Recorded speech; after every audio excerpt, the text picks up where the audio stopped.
Oui, rassurez-vous, après tout ça, je vais être relativement court, hein. Vous m'avez d'ailleurs beaucoup entendu pendant ces 26 ans. Et je crois qu'on a tous ensemble réussi quelque chose.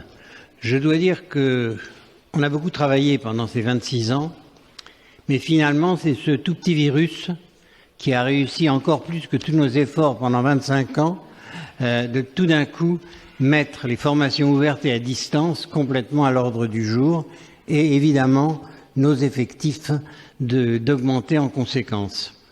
Donc il faut rester humble quand même. Mais c'est vrai que grâce à notre travail, on était devenu un lieu d'accueil possible pour ce qui se passe en ce moment, c'est-à-dire tous ces nouveaux adhérents qui se précipitent vers nous. Alors, je dois dire que je voudrais juste dire deux choses qui me paraissent aujourd'hui importantes, mais il y en aura sûrement plein d'autres. Comme je ne vous quitte pas complètement, devenant président d'honneur, j'aurai l'occasion de continuer à travailler avec vous. Une première chose, c'est une proposition en termes d'alliance. Je pense qu'aujourd'hui, nous sommes quand même très identifiés, bien sûr, mais très cantonnés aussi un peu sur les formations ouvertes et à distance. Je pense que demain et dès maintenant, nous devons essayer de nous allier avec le sujet et les gens qui s'en occupent du travail à distance. L'un des éléments aussi, suite à cette pandémie, c'est le développement très important du travail à distance. Or, les jonctions entre le travail à distance et les formations à distance sont considérables, à la fois pour le meilleur, mais aussi pour le pire. Qu'est-ce que je veux dire ? L'un des problèmes aujourd'hui du travail à distance, c'est qu'est-ce qu'on doit mesurer, qu'est-ce qu'on doit contrôler. Est-ce que c'est le travail effectué ou est-ce que c'est le temps de travail passé ? Quand je vous dis ça, vous voyez immédiatement la jonction avec ce qui nous arrive en formation. Qu'est-ce qu'on doit évaluer, qu'est-ce qu'on doit mesurer, qu'est-ce qu'on doit rémunérer ? Le travail de formation ou le résultat ou le temps passé. Donc je pense qu'il faut vraiment qu'il y ait une jonction. Et alors tout à l'heure je disais pour le meilleur et pour le pire, c'est parce que je viens d'avoir une information que vous avez peut-être déjà, qui m'a tout de suite fait tiquer. Pour le travail à distance, il y a aujourd'hui un nouveau logiciel qui a été mis en place, qui s'appelle Upstaff, et qui enregistre les mouvements des souris. Et c'est ces mouvements des souris qui, dans un certain nombre d'entreprises, deviennent le critère d'évaluation du temps de travail à distance. Alors, ça peut aussi nous tomber dessus un de ces jours. Mais c'est pour montrer à quel point il y a ressemblance entre leur situation et la nôtre.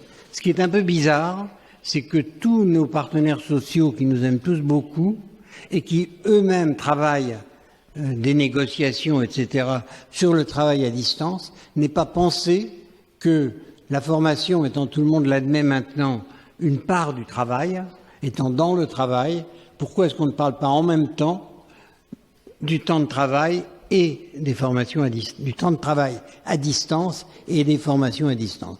Je suggère donc que tous ceux d'entre nous qui ont des liens avec ces différentes organisations travaillent à nous allier avec ce monde du travail à distance.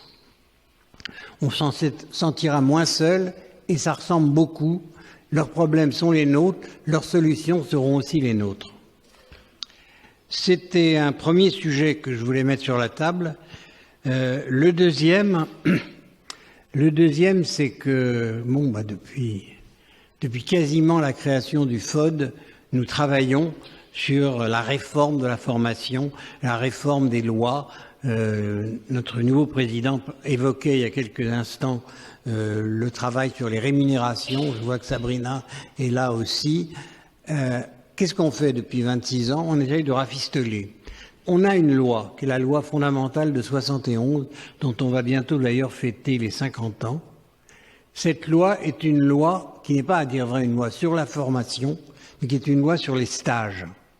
Le stage est le cœur absolu de la loi de 71. L'heure aujourd'hui est non pas au numérique, non pas au digital, mais au multimodal. Et c'est ce multimodal qui doit être la base, qui doit être le cœur de la prochaine loi que nous aurons à tout coup après les présidentielles. Et je pense que ça aussi, c'est un sujet sur lequel le FOD doit travailler. Nous avons suffisamment de relations dans le monde parlementaire, sénatorial, politique, ministériel, etc., pour faire avancer cette idée qu'il faudrait qu'une nouvelle loi soit vraiment une loi qui change la donne. Et là aussi, la réflexion actuelle et les limites et les difficultés dans l'application du temps de travail nous aidera. Et on a complètement intérêt à faire cause commune avec eux.